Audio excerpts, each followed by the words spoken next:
আগে মনে করতাম একটা পেজ চালানোর জন্য পেজে ভিডিও বানিয়ে আপলোড করলেই হয়, কিন্তু এই 2 দিনে বুঝতে পেরেছি একটা পেজকে ঠিকঠাক রাখার জন্য, পেজের রিচ এঙ্গেজমেন্ট ধরে রাখার জন্য পেজে অ্যাক্টিভ থাকাটা কতটা জরুরি। 2 দিন অনেক বেশি ব্যস্ত ছিলাম, বাসায় মেহমান ছিল, যার জন্য ভিডিও এডিটও করতে পারিনি আর আপলোডও করতে পারিনি, সেই সাথে পেজে সময়ও দিতে পারিনি। আর এতে করেই পেজের অবস্থা অনেকটাই খারাপ হয়ে গেছে। যেরকমটা দেখছিলাম ভিউসের অবস্থা, তার থেকে অনেকটাই ডাউন হয়ে গেছে। আর বুঝতে পারলাম যে একটা পেজে শুধু ভিডিও বানিয়ে আপলোড দিলেই হয় না, পেজটাতে নিয়ম মেনে ভিডিও আপলোড দিতে হয় এবং পেজে সময় দিতে হয়। এই 2 দিন পেজে একদমই সময় দিতে পারিনি, যার জন্য পেজের অবস্থা অনেকটাই খারাপ। 2 দিন যাবৎ কোনো বড় ভিডিও তো দিতেই পারিনি, রিলস ভিডিও সম্ভবত একটা করে দিয়েছিলাম প্রতিদিন, যার জন্য ভিউজের দিকে তো তাকানোই যাচ্ছে না।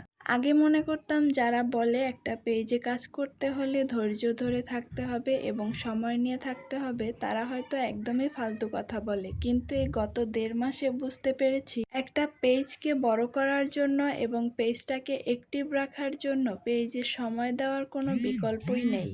আগে সারাদিন রান্না বান্না করে তারপর বিকেলবেলা শুয়ে শুয়ে ভাবতাম যে কি করা যায়, কার সাথে কথা বলা যায়, কিভাবে সময়টা পার করা যায়, কিন্তু এখন যে এই পেজটা খুলেছি এখন আর সময়ই পাই না। এখন আমার কাছে মনে হয় ঘরের কাজের থেকে পেজের কাজটা জরুরি। এখন আপনারা বলতে পারেন পেজ থেকে কি পেয়েছো? পেজ থেকে কিছুই পাইনি, তবে পাবো বলে আশায় আছি। কোনো কিছুর আশা করতে তো সমস্যা নেই, তাই না? তাই আর কি এখানে আশা করে ধৈর্য ধরে বসে আছি। যদি একদিন সফলতা পাই তাহলে আমার এই কষ্টগুলো সার্থক হবে। তবে এটা কিন্তু মানতেই হবে, কষ্টের ফল একদিন না একদিন পাওয়াই যায়। সবাই যেহেতু এখান থেকে কষ্ট করে সফলতা পেয়েছে, আমি বিশ্বাস করি আমিও একদিন এখান থেকে কষ্ট করলে সফলতা পাবো। তবে আমার পক্ষে এই পেজটা চালানো অনেক বেশি কঠিন হয়ে যাচ্ছে। পেজে আমি ঠিকভাবে সময় দিতে পারছি না, ভিডিও এডিট করতে পারছি না, কারণ আমার একটা বাচ্চা আছে আর ওকে নিয়ে এসব করা একদমই সম্ভব হচ্ছে না।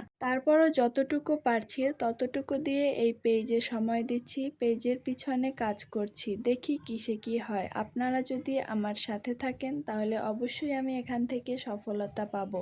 আবার কেউ কেউ বলে পেজে 1-150 ভিউজ হলেই নাকি কন্টেন্ট মনিটাইজেশন দেয়। আমার পেজের ভিডিওতে তো 600-700 ভিউজ আছে, কই আমি তো এখনো পেলাম না। অনেকেই আছে যারা কিনা নিজের পেজের ভিডিওর ভিউজ বাড়ানোর জন্য এরকমের উল্টাপাল্টা ভিডিও বানিয়ে তারপরে আপলোড করে, আর এতে আমরা যারা ছোট ইউজার আছি তারা কিন্তু অনেকটাই বিভ্রান্তিতে পড়ে যাই।